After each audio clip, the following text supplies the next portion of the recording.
Hello everyone, my name is Jocelyn Louise and welcome. Today is session number 2 in Knowing Me, the pre-work for Knowing Me, my course coming up very soon. I'm wanting these sessions to be really great standalone sessions that are helpful for you to watch whether you were interested in the course or not. But if you are, then fantastic. If not, then I hope you gain a lot out of this as is. So tonight we're talking about when. So last night we talked about where in our lives it may have been helpful for us to know ourselves better. Tonight we're talking about the when. So when would it have been helpful in your past for you to have known yourself better? So our feelings, we've talked a bit about feelings last night and our values. So when in your life would it have been helpful for you to be more in touch with your feelings, or to know how you felt about a situation, or to make decisions a bit easier, or knowing what you wanted? I've got notes if you see me glancing off to the side there. So knowing what we like, knowing what feels good for us. So I've used this example a few times with exercise. That I hate that word even. So I'm a fitness instructor. I have a background in teaching this stuff, but the mentality of the fitness industry can be very much like it has to be hard. It has to be something we don't enjoy. It has to be something we don't want to do. Half the time it feels like we're punishing ourselves. We're beating ourselves up, physically putting ourselves through pain, through whatever, for some sort of gain, some sort of goal. Now, we all have different fitness goals. We all have different aims and motives with this, and that is absolutely okay. But we all have different ways of the way we like to move, or reasons behind the way we want to move. So this is just an example of one of the things is exercise or movement. I'm changing my shift more towards movement and nourishing movement instead of exercise because it sounds to me. Some people might think it sounds great. It might sound fun. People love to go for a run or a bike ride, or go and do a fitness class at the gym, like a RPM class. RPM class, the ones on the stationary bikes, is my absolute least favorite. I hate them. All I can think about in that room, the music's too loud, my head starts to thump, and all I can think is my legs hurt. I hate this. When is this over? The music might be good and all of those things, but all I think is my legs hurt. Now, there's other gym classes that I can do and really enjoy. There's some that still hurt, like pump classes, which is weight class. That one, the music I get swept up in more, and there's choreography, whereas with the bikes there's still choreography. We go up, we go down, we turn the speed dial, like the hardness of the resistance on our legs up and down, and it's not enough variety for me. But knowing my core drivers, which we talked about last night, that I want adventure, variety and adventure go hand in hand, that I like that variety, and that's for me. Other people like that certainty, that stability, that whatever, so they might like more consistency and more of those things, whereas I want to mix it up as much as possible. So for me, I love a dance class. I love like Zumba, or a fitness class that's not focused on fitness. I don't want to exercise for the sake of exercising. I don't want to go for a run just to go for a run. I'll go for a walk on the beach, or I'll go for a walk somewhere beautiful because it's beautiful. So with that exercise example, and finding out ways that we actually like to move and what motivates us. So where we find it really hard to stick to a fitness regime or routine, or we're going to go up and do it at this time in the morning, finding out when we actually want to do these things can be really helpful too. I read a book called The Power of When, which was really awesome. Dr. Michael Bruce, I think it is. And it's so fascinating that there's basically 4 types of people there, that we can be like the early bird. He related it all to mammals. So the lion is the one who gets up really early and, before dawn, and they accomplish more before 9 a.m. than the rest of us do all day. I want to be a lion. I don't think I am. It would be awesome. And at different phases in our lives, like when we're sort of retirement age, we might shift into that more, where that's when we're getting up earlier. Bear is what most of society is based around, where we're in that 9 to 5 sort of time frame, and then there's the wolf later on in the evening, where lions have less social life because they're really tired by that time, whereas the bears average, and then the wolves, they're the night owls basically. And then there's a dolphin, which is basically an insomniac. which I'm pretty sure that was me. But then once we cure that insomnia, so Dr. Michael Bruce is a sleep doctor basically. He works with curing that, and then the dolphins usually fall into one of those categories. But it's fascinating to me to find out which of those we fall into and when is really motivating for you or for individuals. So when you work best, like when you are most productive. I used to think that I was really productive late at night. Turns out I'm falling asleep on the couch, or I'm procrastinating. I'm not productive. I'm awake and I'm doing stuff, but I'm not really actually getting that much done. I found out that the mornings is actually much more productive for me. I'm much better to do that stuff in the morning, and then I can relax in my evenings and enjoy it. So finding out when in your day feels good. There's lots of exercise research into when is most beneficial for us to exercise as well. I'm coming back to that exercise example of just finding out ways we like to do it, because if we're trying to force ourselves to do it in a way that we don't like, it's going to be really hard. We're going to be fighting against ourselves. We're going to be thinking we're going to cause all these wonderful benefits, but because we're fighting against it the whole time, it's making it really hard for us to stick to. It's making it unenjoyable, and we're, fighting against ourselves the whole way, and it's never sort of going to be a thing that's just something we actually want to do.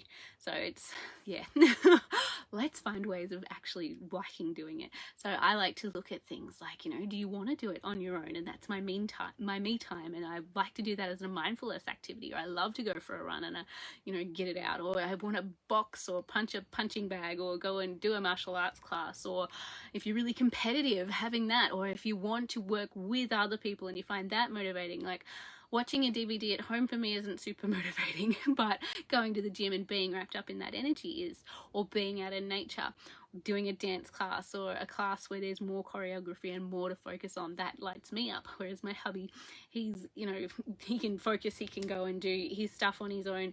I love doing stuff where I can incorporate the kids, and he's like, no, I want to really focus in on my fitness goals, and I've got a purpose, or I've got something in mind there that the kids, I can do that, but it's not, doesn't feel like he's achieved what he wants to achieve in that. Whereas I'm more than happy to just play with the kids or go for a walk, and then I'm like, I'm good, tick. My movement, whatever for the day quota is filled. I'm happy. Whereas he wants to feel spent at the end of a workout, feel exhausted. I don't want to feel all sweaty and I don't mind when I do like a class and I come out. I used to wear a bright pink t-shirt when I would teach Zumba, and I'd come out, my face was the same color, and that was from dancing and having fun. But my point there is that finding what works for you individually is really important, because if you're trying to do what someone else likes and they love it and that works really well for them, but it doesn't work for you, then find what does. And you're allowed to trial and error and play with this and try that and think, well, actually I don't like that. I tried tap dancing classes once and I'm like, you're not that. Like as an adult recently, well, 3 years ago. No, that's not it. That, like any other form of dance pretty much I've enjoyed, but that one, no, not for me. The noise too, I think. But we want to make the most of it. So, what kinds of exercise? What we want to do in our free time. I'm coming back to my notes over here. So, finding out what we like. And we can become so detached from ourselves in that way that we don't know what we like anymore. That's where that trial and error and that playing with it can be really important. So, not just with exercise, but, what do you want to do in your free time? What do you enjoy doing? And you might think, oh, I want to lay around and read books. And some days you might, and some days you might not. And that's okay too, going with our energy and all of those things. But, you might think, I really like something, and then you do it, and you're like, well, actually, no, like tap dancing. No, that's not the thing for me. Something else, absolutely. It's great to recognize what we don't want as well.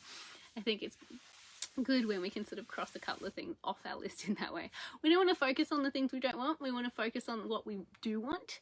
But yeah, it's good to recognize, like, I know I don't want to live on a boat and I don't want to live in a big busy city, but some people love living in the city, the hustle, the bustle, the convenience, all of the things, the energy, all of that. I love being near the beach. I love being further out. I don't want to be on my own either, but just not in a big like capital city particularly. I hate driving in the big capital cities, and ugh, it's not for me. Not to say that there's anything wrong with it or that it's not for someone else, but it's important that we find out what we like. So when in our lives has it been important that we know ourselves? So what we want to do in our free time, so it doesn't just disappear. So if we've got some free time and we're like, oh, I really want to do something great with it, instead of just letting it go by and we're like, I didn't do anything exciting or anything productive or anything that I wanted to do, and it's just gone. So that free time can just disappear if we're not sort of conscious about it. So if we do know that, oh, well, in that time slot I would like to do that, we don't have to have everything scheduled, but just having an idea of what we might want to do or things that we do actually like, and we can go like our little go-to list of, oh, I want to do that today, or when I've got that time slot. So instead of letting it tick on by and not enjoying it, not making the most of it. That's a big thing for me. Making the most of it was sort of a big motivating factor with me wanting to go traveling. So we travel full time and we live in a caravan. We've been on the road for 2 years traveling around Australia now, and we've got 2 small kids. So they're now 4 and 7. They were 2 and 5 when we left. And, well, 5.5. Our little guy just turned 2.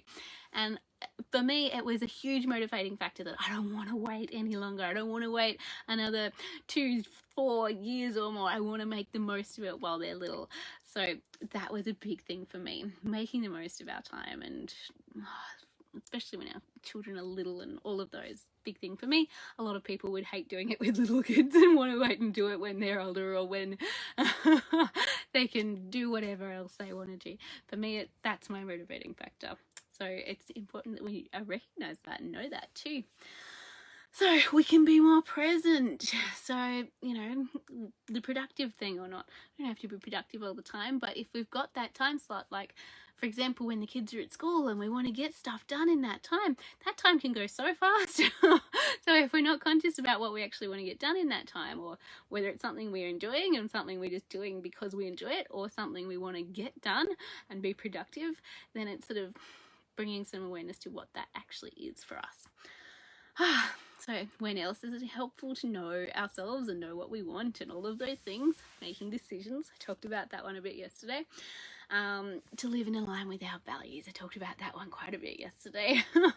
But to check in with our values, know what they are, to make sure we are actually living in integrity with them, and to sort of see where we are and where we might not be. To see where we might be challenged to stick to the things that we say we want to do. So it's really important that we build trust within ourselves, that we do what we say we want to do, not just for other people, but for ourselves too, that we're not letting ourselves down, that when we say we want to do something, that we do it, that we stick to it. And then we don't have to beat ourselves up if there's a day where we don't. But if we're saying we really want to do something, or that something is really important to us, we might actually realize that it's not that important to us actually. It's maybe more of a preference than a priority. Yeah, I don't really mind whether we do or not, but you know, being aware of that. So living in alignment with our values instead of someone else's too. So also learning to give up stuff that's not actually serving us. So whether they're old negative beliefs or limiting beliefs or things that we've been doing, habits that we want to let go of those things that aren't really serving us, that aren't in alignment with what we actually want or where we're going or our values and what we want for our lives. So I want you to have a bit of think about, for you, in your life, where in your life have you felt trapped or stuck or overwhelmed? Overwhelm, I want to mention, is just a strategy. It's just another little strategy that our brains do, because our brains hate change. Our brains do not want to change. They want to do what we did yesterday, because that kept us alive, that kept us safe, that worked. So trying to make changes in our lives is not impossible. It's absolutely possible, and it doesn't have to be hard. But when we try and do too much all at once, that's where that overwhelm strategy comes in, and we stay in our little comfort zone where we're not making the progress that we might be wanting to. So instead of letting ourselves get all overwhelmed, we can just recognize, oh, I'm feeling overwhelmed. Right, what can I focus on? What can go for now? I'll let that one go today. We can do that next week, or we can do that tomorrow. All right, today this is what I'm going to focus on, and that might be putting the to-do list away and focusing on something that we know makes us feel good. So when we know ourselves and we know what makes us feel good and we know our feel-good triggers, I saw a meme recently and clean sheets was on the feel-good triggers list, and I'm like, yes. My hubby thought it was crazy. I'm like, I so get that. I hate having, like, well, when we're camping near the beach particularly and the kids get sand all through my bed, I'm like, yuck. I hate it. I love the beach. I hate sand in my bed. So clean sheets is one of those things that just feels nice. I hate having gritty sand all through the bed. Same with a clean floor. Might sweep the floor more often because I don't like stepping on sand inside. Outside, perfect, sure, no worries. But knowing those things about ourselves. So when in your life may you have committed to something that you didn't want to do? Overcommitted, said yes when you actually wanted to say no. I was a big one for this. I was not very good at saying no, and quite often overcommit and say yes all the time because I didn't want to let anyone else down, but then I'd end up doing stuff that I didn't really want to do, or I'd find it hard to get there or get there on time because I'm like, I actually don't want to be doing this. Or a bigger thing for us is that we're actually sacrificing the time for the things that we do want or the things that are really important for us. So an example here for me is I started working this amazing job and I loved it, but I had to put my little guy in childcare to do it, and I really didn't want to. I wanted to be able to work with my babies. I wanted to be able to bring him with me. I was working in an early learning centre, and it was sort of grey area whether he was allowed to come or not. He was sort of a little bit too young, and so I had to put him in childcare to be able to go, and it just went against what I wanted so much that I felt really conflicted, and a big thing for me was missing out on those firsts, and I just wanted to be there for all of it. I'd chosen that I didn't really want to work and sort of ended up in this job because it was awesome and I loved it, but it was sacrificing something else that was more important to me. So is there times in your life where you've sacrificed something that was really important to you? Your free time to go and help someone do something when you didn't want to. Another example here is when we've done some work exchange things, and sometimes they're amazing and they're fantastic experiences, and then there's other times where it's sort of like, well, we're sort of working more than we want to, or we're doing more than we'd like to, or is this really the experience we want to have? Hasn't happened often. Most of those have been absolutely amazing, but yeah, reflecting back on your life and seeing where those times might have been for you. And it's not to say that anyone's individual choices are wrong or right. We're all different. We all want different things. We all have different values. We all have different priorities in all of that and what we're working towards. For me, mine was just, I want to be around my kids. Like, that's what I've made my life around, that we get to travel full time and do this with our kids all the time. And my business involves this primarily, like a lot of the courses I do are where I'm playing yoga games with my kids and making a video out of it. Right now my baby girl's gone for a walk on the beach with her dad and my little boy's asleep, so this is pretty cool too. I'm pretty stoked with that. So when have we done things that didn't actually fit your values? They might have been, more someone else's. When have we done things that we thought we should do instead of the things that we actually really wanted to do? And those shoulds can come from other people, can come from society, can come from wherever, these outside expectations. So we want to get back in touch with us and what we actually want for ourselves, rather than prioritizing what someone else thinks that we should be doing or that they want for them, because they've got their own set of stuff. Their values might be different to ours, and that's completely fine, but we don't need to take them on. We don't need to live by theirs. We need to check in with ours and check in that we're living in a way that we're happy with, and they can do that too. So everyone gets to be happy living the way they want to, and nobody has to get upset about the way anyone else is doing anything, by just checking in that when we're actually doing things that we want to do and not things that we feel like we should be doing. So where have we sacrificed? Where in your life have you sacrificed where you thought it was necessary, where you thought that this is how things have to be? They might not have been. Where in our lives might we have been have we compromised our own values or integrity and thought like, no, this isn't what I want? So my childcare example, for me, that's just not what I wanted. I made that choice really early on with my daughter, and then there I was with my son, and I'm like, this isn't what I wanted. I know this isn't what I wanted. And it took me quite a while to sort of stand up and think, nope, that's it, I've got to pull him out. And I was able to actually take him to work with me. It didn't mean sacrificing the awesome job that I didn't even know whether I wanted to be in. I was happy to volunteer so I could bring him instead. But for me, that was my priority there. And yeah, but I realized that in having him separate, that was compromising my values and what was important to me. So there is a way that we might be able to have both. So, and if we never ask, we don't know. If we don't ask, the answer is always going to be no. So I think it's really important to just ask, clarify. Where in our lives may we have said yes when we actually wanted to say no? I think I've mentioned that already. When did we stop trusting ourselves? This is a big one.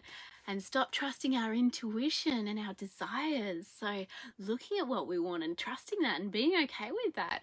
Understanding that it's okay for me to want that. I mentioned last night the example of we went hot air ballooning last year, and it was about a month before my birthday, and I thought, oh, this is too big. We can't just do this just for no reason. We need to save this for a special occasion. We've just been snorkeling like 3 times as well.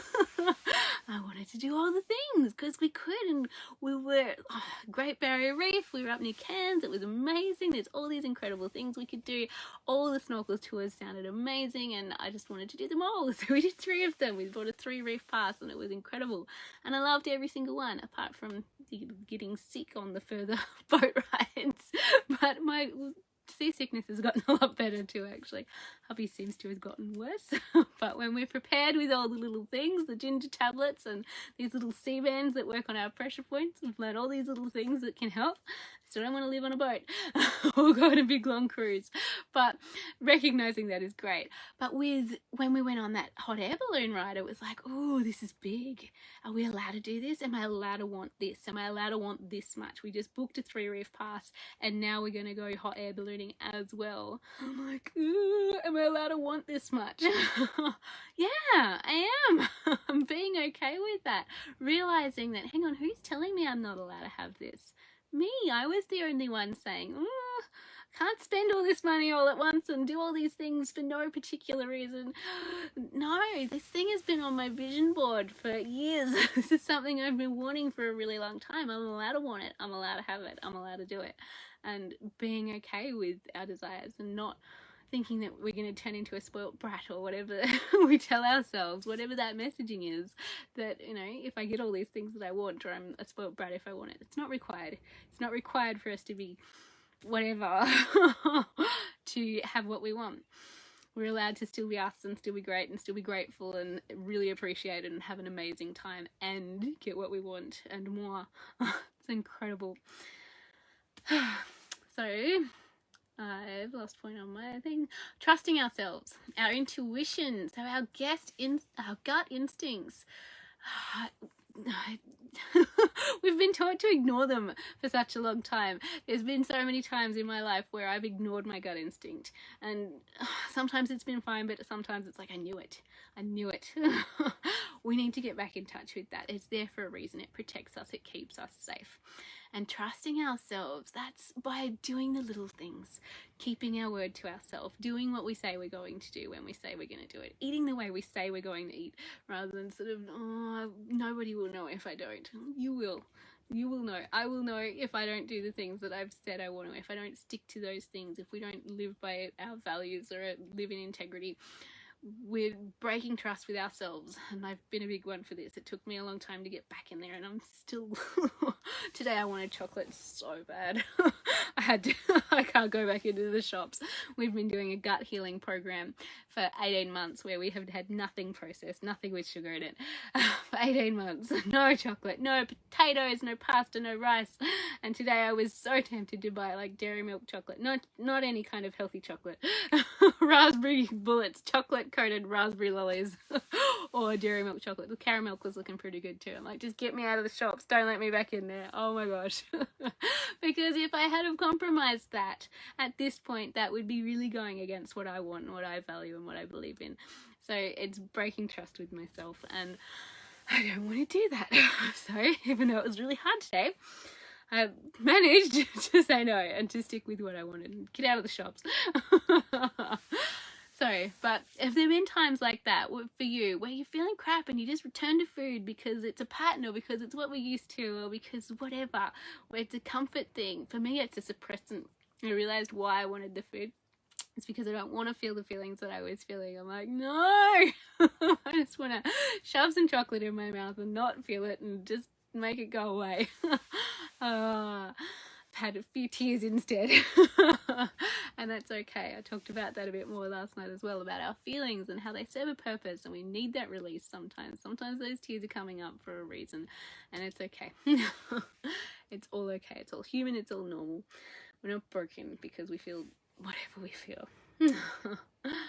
So what if we could actually recognize how you felt and learn helpful, resourceful ways of expressing and releasing those feelings without causing that rupture within ourselves or within our relationships? But what if we could communicate our needs and our wants and our feelings and get our needs met easily? Whoa. Big sentence, but it's a big wow. This is something I've actually learned to do. We used to communicate, like over communicate. It wasn't a problem of we didn't talk to each other. We would over communicate, and that would cause a problem, and we would argue through things. I did a live recently about not being able to walk away from an argument and thinking that it was a good thing, that, you know, I was gonna win. It was no fun trying to win an argument, and no one's listening or taking anything in when we're in that state. We're much better to walk away 20 minutes, calm down, come back to it when we're in a state where we're actually prepared to talk about this reasonably, rationally, and actually communicate effectively and see what's going on for us and what may have even been those triggers, because often it's not even the thing that we're arguing about. Like, my husband and I have argued about some really stupid things in the past. I used an example of pegs. We used to argue about the pegs because we had big pegs and normal size pegs, and he would mix them all up, and I'm like, oh, goodness me, the man got the washing in, thank you. Yay, why am I arguing about the pegs? It's ridiculous. The argument was not about the pegs, it was bigger stuff going on there. But sometimes we use these little things as the outlet, or there's the little things that just kind of, the straw that breaks the camel's back, whatever. There's just one more little thing. I've talked about steam release strategies, that learning when we're living in this state where everything's already getting escalated and we're feeling so in ourselves that we haven't got any kind of release, that if we don't have a pressure cooker, a little steam release valve to let some of that pressure off and take a breath, go for a walk, all these strategies we can do to help ourselves come back down and bring that back down, then we're living way up here, and then any little one thing happens or is said that you react to, and it just explodes like a volcano, or this pressure cooker going all over the place. So we want to learn these strategies that actually can help us not even get control of ourselves, but come back to calm, feel good in our bodies, feel good in ourselves, feel not up here like we're going to explode, but okay, de-escalate, have a cup of tea, take some breaths, whatever it is. For me, one of the things was going out and hanging out the washing, ironically. As long as I didn't get all mad about the pegs, it'd get me outside. I would be breathing, I would be moving, I would be walking away from the argument, all the things that served a really big purpose. Putting on some music is amazing. Singing, listening to a song from our childhood or from growing up that we remember, and all these wonderful things that we can do that can be really, really helpful for us. But that communicating our needs and our feelings and getting our needs met, big one. I've shared recently a little magic formula that my husband and I learned through marriage counseling that has been the biggest, awesome, amazing tool that I think everyone in the world needs to know. It's this 3-line thing that when you, I feel, I need. So when you say that, when you do this, whenever it is, I feel this. So that's knowing our feelings. That's recognizing our feelings within us. Another one of those when it's really, really helpful to know ourselves and know our feelings, our values, things like that, that's important to us, and all of those things. So when you do whatever it is, or say whatever it is, I feel this, and we're taking ownership of our feelings. And those I statements are really excellent, because our I statements take the things back on us, take the onus back on us. We are owning our feelings instead of blaming. You statements feel really blamey. So when you, I feel, I need. Simple as that. And keeping it really concise like that, especially if we are feeling escalated and we have been having an argument.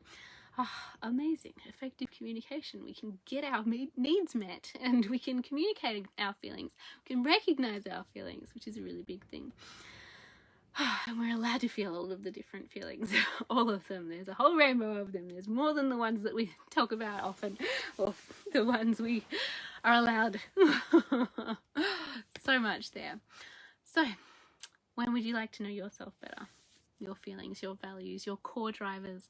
I mentioned the core drivers earlier, so that one's about, our two things that are the really big ones. So it's in alignment with our values, but for me, connection and adventure are my core drivers. I need to check in with hubby and check what his are.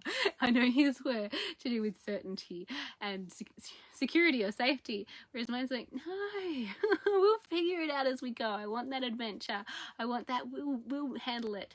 So knowing ourselves, when in our lives do we want to know ourselves better, or would it have been helpful to know that we could handle it, whatever happened? So whatever it was, when in our lives would that have been really helpful? When in your past would it have been really good for you to have known that whatever happened, you could have handled it? And, we don't need to change the past. It is important to reflect on some things instead of learn from it. We want to learn from those things. There's no fail. We do make mistakes. Of course we do. We're human. It's normal. We don't have to be perfect. I've talked about that as well, that everyone tries to convince me that there's no such thing as perfection. I disagree. I have been a perfectionist for a very long time, and I still think that perfection exists, but we don't have to strive for perfection. We can strive for greatness, we can strive for improvement, we can strive for all these wonderful things. We don't have to strive for perfection. We already are. We are imperfectly perfect. We don't have to be perfect, but perfection exists, to me at least. I believe it does. I believe my children are perfect, even though they have meltdowns, even though they scream and hit and argue and fight and do all the things that children do, even though they go and get messy and dirty and run away in the shops and all of the things, whatever kids do. Go jumping into the pool or the beach with their clothes on when you're standing there with their bathers. You're like, oh, they're still perfect. To me, I think my kids are perfect. I know that they don't behave perfectly all the time, and I'm not saying that in that way. Like, I don't think I'm perfect in that way, but I think that we all are. We are all having a perfectly human experience. We are just perfect the way we are. And that's a big part of getting to know ourselves and accepting ourselves and learning to love ourselves just the way we are. We don't have to change. We don't have to change our hair or our bodies or our personality. We don't have to not ever feel sad or not ever feel angry. We don't have to change or fit into some box that we think we should. We get to be us. We get to be fully, authentically, absolutely, truly us, whatever that is, because we are all different. We are all individual. We get to embrace that and accept that in ourselves. We don't need to seek that from others. That was a big thing for me, was seeking approval and acceptance for others, from others. I can give that to myself, and it's been a journey, and it's still one that I'm on. The self-love one particularly, I'm still learning that, but I've definitely come a long way in accepting my body and myself and all of the things. I still drive myself nuts that I talk too much sometimes, but I don't loop around in my head anymore like I used to. I'm actually in the world a lot more than keeping it all in my head. So there's so much in all of it, absolutely. So when would you like to get to know yourself better? When When do you want to start achieving your goals, or looking at them and breaking them down into small steps so we don't get overwhelmed, so we can see that yes, that is absolutely entirely possible for me. If it's possible for someone else, then it's definitely possible for me. And we just start where we're at and we accept where we're at. We don't have to pretend that we're so much further than we are, or that we have something that we're not, or that we are something that we're not. We get to be us, and we get to accept us and love us for where we are, and we're allowed to want more. I've heard recently from Melanie and Leah, I think she's amazing. She talked about having one foot in gratitude and one foot in desire, and stepping forward with that. So being grateful for what we've already got, and we're absolutely allowed to want more, and keep stepping through with gratitude for where we are. Gratitude for where we've come from, for what we've achieved, for that past us, for getting us here, for all of those things. And then the desire to keep moving, to keep going towards our bigger dreams and our goals and all of the things. And we're allowed to have it. It's allowed to be how we want it to be. We're allowed to do it. We're allowed to have it. We're allowed to enjoy it. All of the things. If you want it, you can have it. If you wouldn't want it if you couldn't have it. You're absolutely capable of it. Whatever it is. So when do you want to start feeling good?